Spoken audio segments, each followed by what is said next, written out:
Good morning. This is the Unity of New Orleans Spiritual Center reaching out to you with the second in the series of talks entitled, It Was the Best of Times, It Was the Worst of Times. This statement, of course, is the first line of Charles Dickens' immortal masterpiece, Great Expectations, about London and Paris at the time of the French and American Revolutions. But it could well be about the state of things in our beloved city of New Orleans during the last couple of weeks. No one needs to remind you of why our city is enduring the worst of times. COVID 19 has taken loved ones. It has created financial problems and unemployment in this city of tourism that has no tourists. And it has created fear and stressful situations for many. You all know about this side of things, the worst of times. But it is, as was the case during the French and American revolutions that Charles Dickens wrote about, also the best of times in many ways. Despite the challenges and sorrow that many are dealing with, a tremendous amount of unity and compassion and brotherly love is happening all over the city and all over the world. The sidewalk writing on, I believe it was a New York City street, says it all. It says, social distancing doesn't mean we aren't together. Many of you probably saw how Italy, when the strict quarantine started, whole neighborhoods went out on their balconies and sang together. Here in New Orleans, last week, a lady on 8th Street opened her doors and played piano music for an hour for all to enjoy. There are virtual dance parties, yoga classes, mini rock concerts, and all kinds of online benefits for people in need. People are having virtual dinner parties and meditation groups. I attended one last night. Many people are turning lemons into lemonade by helping others and themselves in many creative and fun ways. For them, it is the best of times in many ways. And speaking of blessings, what a beautiful weather program we've had here and enjoyed in New Orleans in the last week. I'll bet many of you have been outside walking and jogging and really enjoying it. Maybe you've been walking your dog a bit longer than usual and getting some much needed exercise in so doing. I'm sure many of our canine friends feel like it's really the best of all possible worlds now. I have never seen so many out prancing about. Now, I may be totally projecting my feelings about my own darling Doberman dog, but I could swear that I have detected some much happier dog auras out there. They seem to actually have smiles on their faces. Many of their masters have been home with them more, so they feel especially bonded, cared for, and loved. It seems like they're lighter on their feet, less anxious, and more secure. It's the best of times for many of our four legged friends for sure. And I feel like the same is true for many of my high school students whom I'm teaching online now. They seem happier and more secure. At this time of the year, things usually get totally frenetic for them. They have so many activities and sports events and other obligations that they're up half the night doing homework. As a result, they're stressed out, grouchy, sleep deprived, and usually many of them are sick. In the last couple of weeks, I've noticed during the homeschooling virtual classes that these teenagers seem calmer, sweeter, healthier, and happier. They're sleeping more, so they are more alert and healthier and much less likely to come down with coronavirus. And in the last 2 weeks, not one of them has been sick. That has never happened before, especially at this time of the year. Maybe we can learn something from all this. Maybe we can all go back to a slower, simpler, and saner lifestyle and thus get happier, healthier, and more harmonious. Almost everyone I've talked to is living more frugally, sleeping more, and doing many of the things that they've needed to do for ages. Many are grateful for the extra time spent with their families and bonding with friends, many whom they haven't talked to for a long time. There's truly a lot of unity, compassion, and giving going on, and in that respect, too, it is the best of times. Remember how in the old days families worked together all day in the fields and at home caring for the crops, animals, and household? Throughout history, families have been a social, economic, and spiritual unity, not just bringing home their checks to pay the bills, but bonding all day in a group pursuit of survival and mutual support. United they stood, divided they fell. I'm sure that our modern problems of alienation, loneliness, and despair were not nearly as predominant then. We weren't meant to live in isolation. And I suspect that our quarantine situation of late has been a real shot in the arm, a real immune booster to many, especially for children, pets, and retired people who count primarily on us, their families, and friends for social interaction. Many adults are getting reacquainted with their families in some important ways, despite the challenges. The most important gift we can give others, especially our loved ones and children, is the gift of time and attention. And I suspect that this is happening in many households.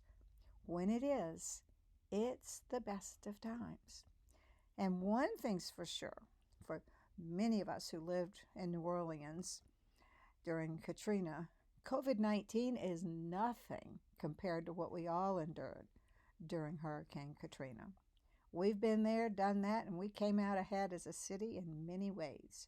We made it due to our determination, unity, and faith, and we'll do it again and come out of it better than before, as we did before. Just keep in mind that whether it's Hurricane Katrina, financial loss, coronavirus, or anything else, it is we who create our reality. If you read the lives of some of the wealthiest Americans who have ever lived, a common theme jumps out. Many of them went bankrupt many times before they amassed their great wealth. The difference between them and others who might have given up after the first loss was their attitude, their mindset. And the same goes for us now. We always have the choice of letting our negative thoughts rule our lives, or we can delete them or do what is called in New Thought circles golden key them. Turn them over to God. One of the major ideas of A Course in Miracles is to turn situations over to God and ask to see them differently. When we pray and meditate and open up our minds, we attract to us the answers that are always there, but that we can't often see due to our faulty programming and old habits or just staying too busy to hear. My father, who was raised in unity, used to say that the universe, or God, or spirit, whatever you feel comfortable calling this force, was like a computer, among other things, which had been programmed with all the information extant in the world, and thus could give accurate answers to any question asked of it. That's what is meant by God's being omniscient and omnipresent. We have to trust the computer, though, and ask the questions. Then we have to stick around and access the answers. In addition to letting go and letting God, we can use this downtime to get much more in touch with ourselves. It's a chance for us to be brutally honest with ourselves about what kind of people we are manifesting as, and to think about what kind of people we would like to manifest as. H.G. Wells once said, and I quote, "Sometimes you have to step outside of the person you've been and remember the person you were meant to be, the person you wanted to be, the person you are.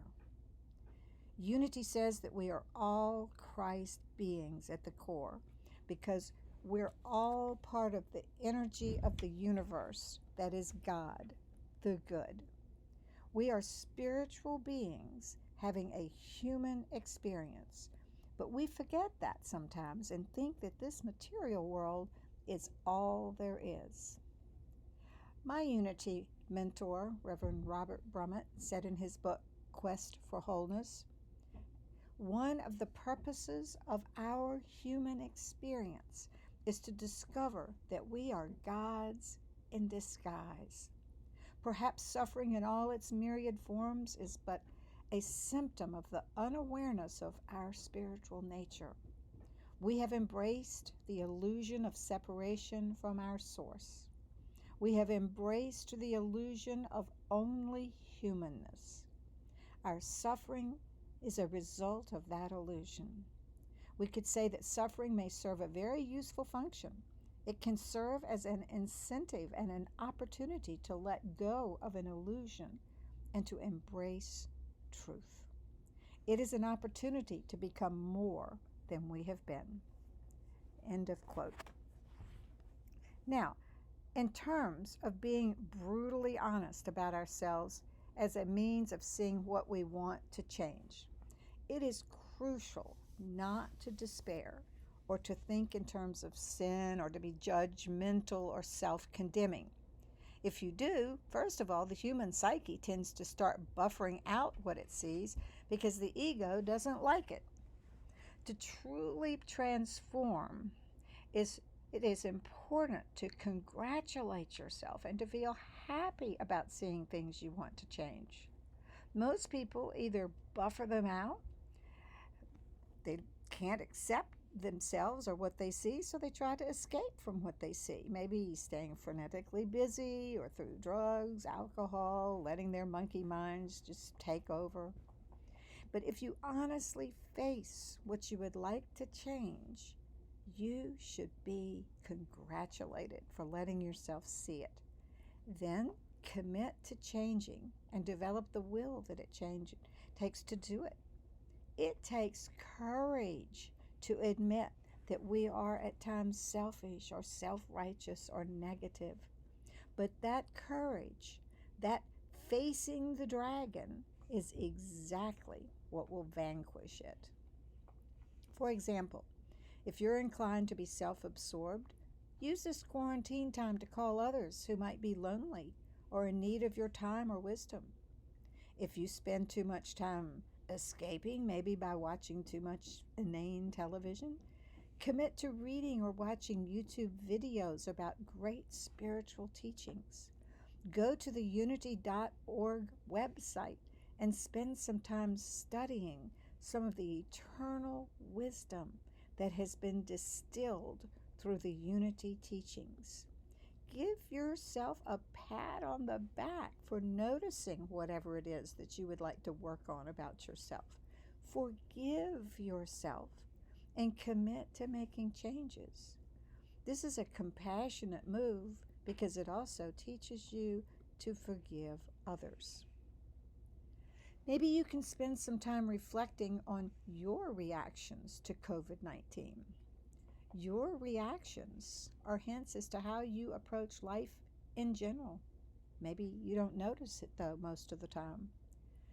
There is a classic story about a similar situation which might help you get started on this self-observation. It's a rather appropriate story for our present condition because it's called The Plague, written by the great French existentialist Albert Camus. Maybe you can see yourself in one of the characters. Maybe you can see parts of yourself in several of the characters. The point is to use this story as a possible mirror to help you begin to see yourself in relation to suffering or problems of any kind. Camus' story, The Plague, is about a fictional but allegorical plague that broke out in the Arab town of Oran in French Algeria. At first, many people were in denial. Some were in denial because they honestly didn't believe it. Some were in denial because they were just pretending it wasn't happening because they feared the personal financial ramifications of it, kind of like hotel or restaurant owners here in New Orleans. People denied that there were dead rats, which carry the plague, in their establishments because it would be bad for business. Then, as more and more people were struck with the plague, Oran's population had to accept that the plague was indeed real. The whole city of Oran was quarantined. No one could leave the city because they could infect the outside world. Now that's when the story gets interesting. Different characters in the novel began reacting to the plague in different ways that I think maybe we can all relate to. One person retreated into his own world and just concentrated on the novel he was writing. He might be like the people who just hole up in their homes and feel anxious and don't worry about helping others. The journalist character went about his professional business. He might be like those who don't care what the situation is as long as their lives aren't affected. He had plenty to write about. The priest was determined to scare his congregants into submission by telling them they had incurred the wrath of God and were being punished. There have been plenty of people during the coronavirus who have said that God is punishing us for one reason or another, which is absurd when you think about the fact that God is love. By the way, the priest changed his mind after he saw an innocent child suffer and die. The priest represents people who are always looking for programmed explanations for things. Then there was one man in the story who was so self centered and selfish that he tried to navigate the underworld and leave the city through an underground railroad of sorts, despite the danger of his infecting the outside world. He represents ultimate selfishness, of course. I'd venture to say we all have a little what's in it for me thinking from time to time. One character, another one, decided to profiteer and take advantage of the situation by selling things that people desperately needed for exorbitant prices on the black market. I guess he'd be like the man who hoarded toilet paper last week and started selling it online for $100 per 12-roll box. Then there's the novel's hero, the doctor, who just keeps on keeping on, despite the fact that he knows that there really isn't a lot that he can do. He works tirelessly, calm anyway. He represents the author's hero, the type of person who, no matter what, jumps in there and tries to help others and be of service, often knowing that ultimately it doesn't work. Which character will you be in the coronavirus epidemic? Which character are you during life and all its trials and tribulations? Will you be in denial that there is suffering in life, in your life? I'm not being pessimistic here. I'm echoing the Buddhists in saying that anything less than enlightenment, or what Westerners call heaven on earth, is suffering, and that we shouldn't accept this suffering in our lives. In Camus' The Plague, there were many who at first denied the problem. Whether it's the plague, the coronavirus, or our own insecurities, doubts, and fears, they must be faced in order to deal with them and overcome them so that we can manifest the kingdom of heaven in our lives and then share our wisdom with others. And this time of quarantine during the coronavirus might be a propitious moment to look at ourselves and admit that we are always suffering so that we can start dealing with it. As it says in the great Hindu epic, the Bhagavad Gita, not to fight, not to engage in the inner battle is to let the forces of evil or suffering take over us. What this means in practical terms for us is that we need to look at what's going on in us and take an active stand in order to change ourselves and thus our world. The coronavirus, in that sense, is a symbol for what we can use as grist for the mill. We must admit our inner discomfort and then work on letting it go. Maybe our tendency to be self centered or lack compassion or to see others as objects and not people or to be selfish. Maybe we have a general tendency of despondency or fear that paints our world black. In that case, we'll always look for something, a virus or something out there that justifies our outlook. Through the characters in Albert Camus' The Plague, maybe we can see the tendencies of each type of person surfacing in ourselves. There's probably a bit of each in all of us from time to time. We can use the characters as a magnifying glass to more clearly see our own tendencies. It could be worth thousands of dollars of therapy or weeks of Vipassana meditation retreats in terms of seeing ourselves. Know thyself. This is the first step to transforming ourselves. And whatever we might see is great progress in our spiritual evolution. Whatever we let ourselves see about ourselves. What we see is like a placement test to see what we need to do. I teach French.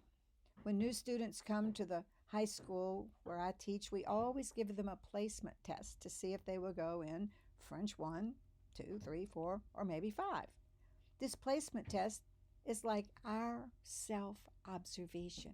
It can help us see our level, our basic coping mechanisms, so that we can then decide what we'll do with ourselves in order to transform spiritually, morally, and ethically.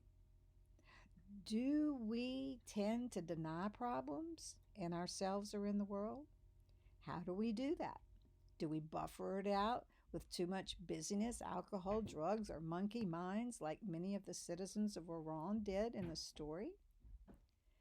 I hope that many of you can use this time to gain wisdom and insights that help you grow and transform and face your suffering so that you can eradicate them.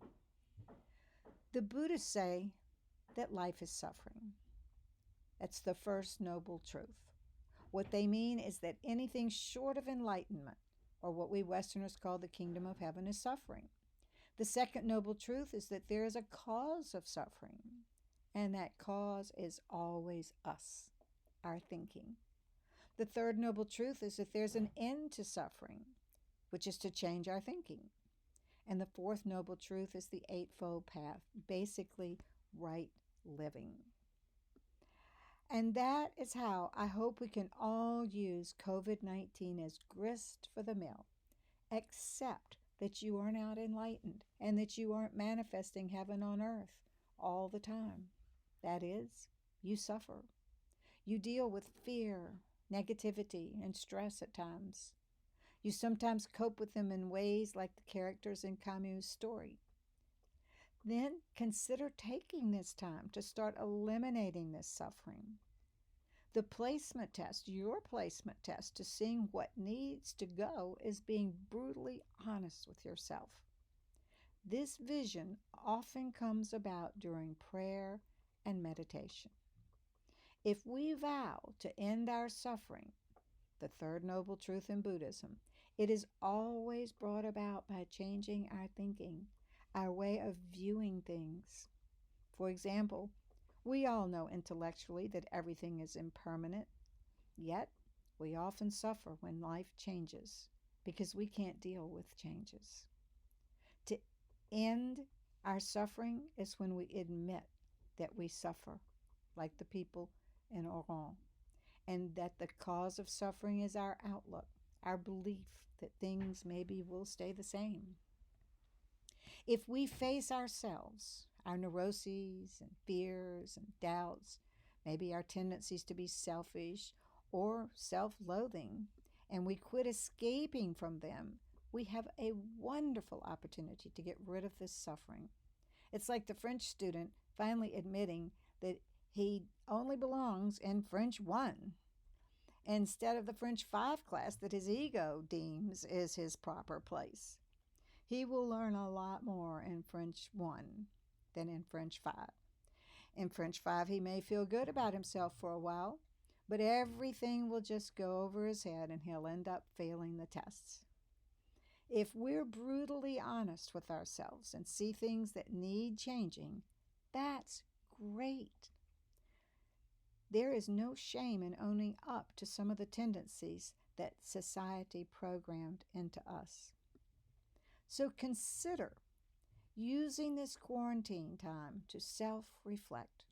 Turn anything you don't like over to God to help you purify it and to see it differently and to find ways to comfortably change so that you are more comfortable yourself in life. This is the way to end suffering in your life. Notice your thoughts and reactions. Even if you see tendencies toward impatience, fear, irritation, or selfishness, it's okay. Know that this is going to help you suffer less in the long run. Don't beat yourself up. Commit to changing your lifestyle to one that is more meaningful, maybe more frugal and less materialistic, instead of just fretting about the monetary loss that this confinement can cause. Commit to having more compassion and seeing through others' veneer and their manifestations.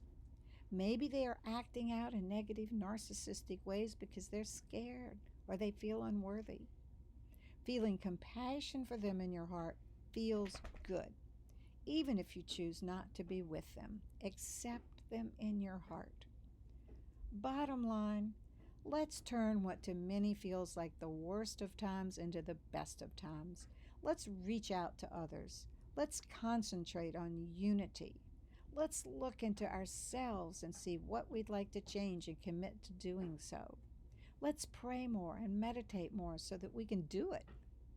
Let's reach into the omniscience, omnipresence, and omnipotence of the universe that many translate as God and open up to the clarity and answers that are always there to guide us on the path of purity, health, love, and wisdom. Let's turn lemons into lemonade. Let's golden key every problem by turning it over to Source.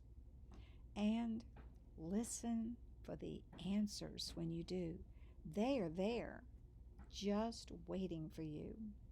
God is love, and you are loved.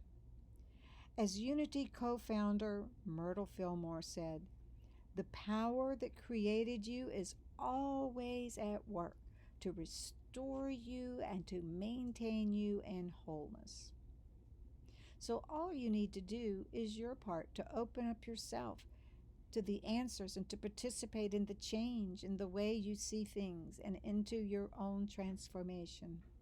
In that respect, it is always the best of times, even in the midst of what may seem like the worst of times.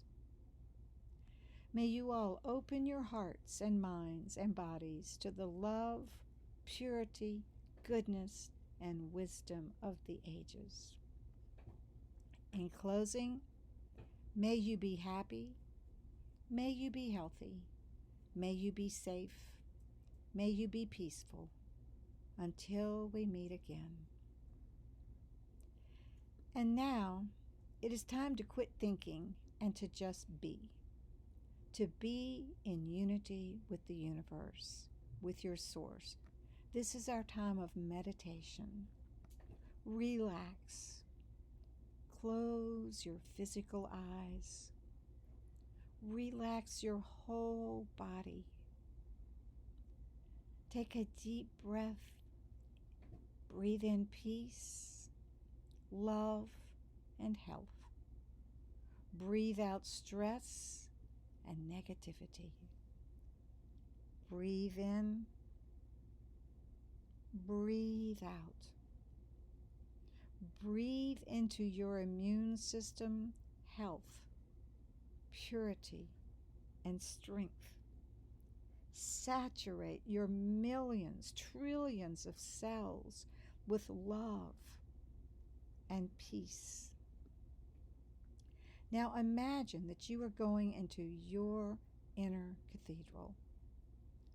Sit down in your cathedral on the soft cushion of the pew and concentrate on the quiet, the peace, the beauty.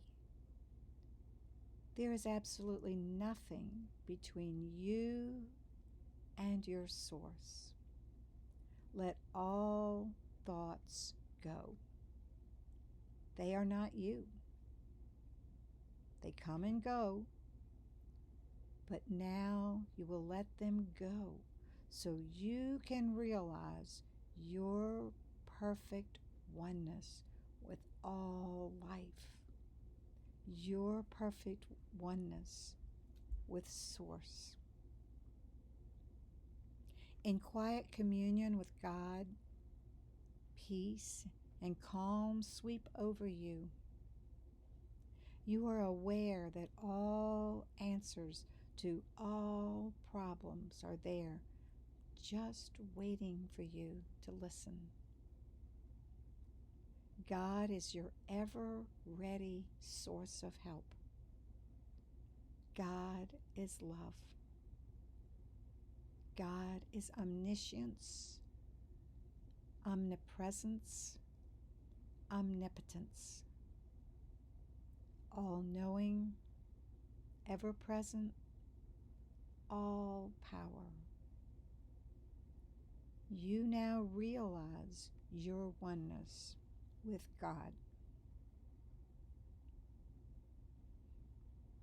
Relax and let go of tension.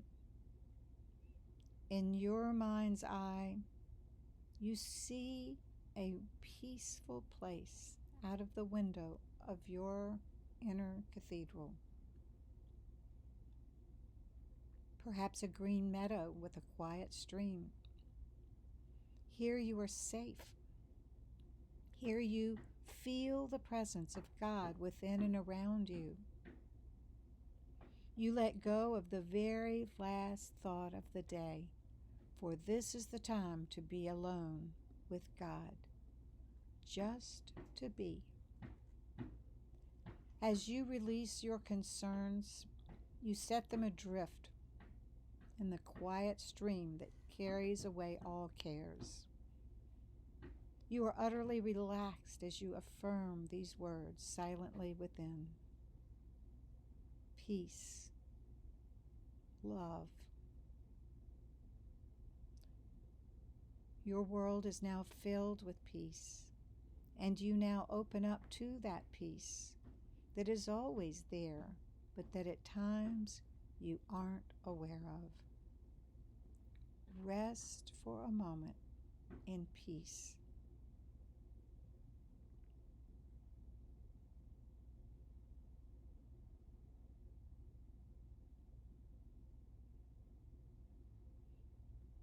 With a peaceful heart, you now turn your thoughts over to Spirit, and you ask to see them differently. As the light of the sun dispels the darkness of the night, the light of wisdom dispels every worry. You ask for guidance, and you wait for the answer.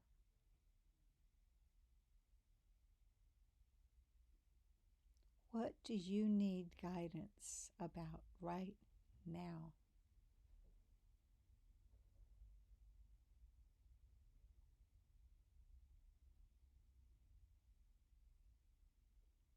The light of wisdom shines brightly to guide you on your path. You choose the road of peace and love. No matter how narrow the road may appear, you know it is the right one for your happiness. You clearly see the right path to manifesting the kingdom of heaven in your life. You feel the Christ presence in your inner cathedral. You are safe and secure. This inner cathedral is with you and available to you at all times. It is a haven from the outer material world. It is a place where the light of wisdom resides. Whatever decisions you need to make, you make with ease and confidence, for you are filled with the light of Christ consciousness. You recognize this Christ light within yourself and within each person. This wisdom of the ages is your counsel and your inner guidance, directing you in all that you do, because you ask and you receive. You are like a watered garden. The stream in your quiet place is a healing stream. As you step into its current, it cleanses and purifies and heals you, body, mind, and spirit. Its revitalizing energy makes you strong and new.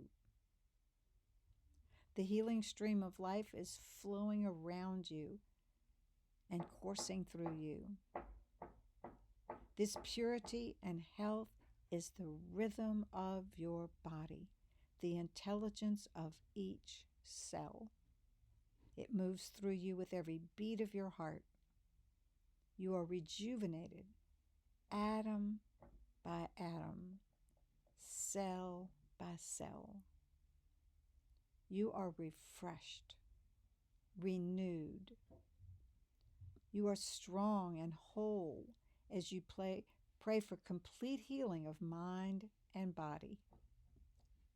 Only good can come to you. You need only take the opportunities. They come in myriad forms. As grist for the mill, to learn from, to grow from, and from which to completely transform your being. Open then your mind and heart to the abundance that abounds. How wonderful it is to know that your inner cathedral, this quiet place, is eternally accessible to you, within you. Whenever you want peace, whenever you need guidance, whenever you seek healing, return to it, your beautiful, peaceful inner cathedral.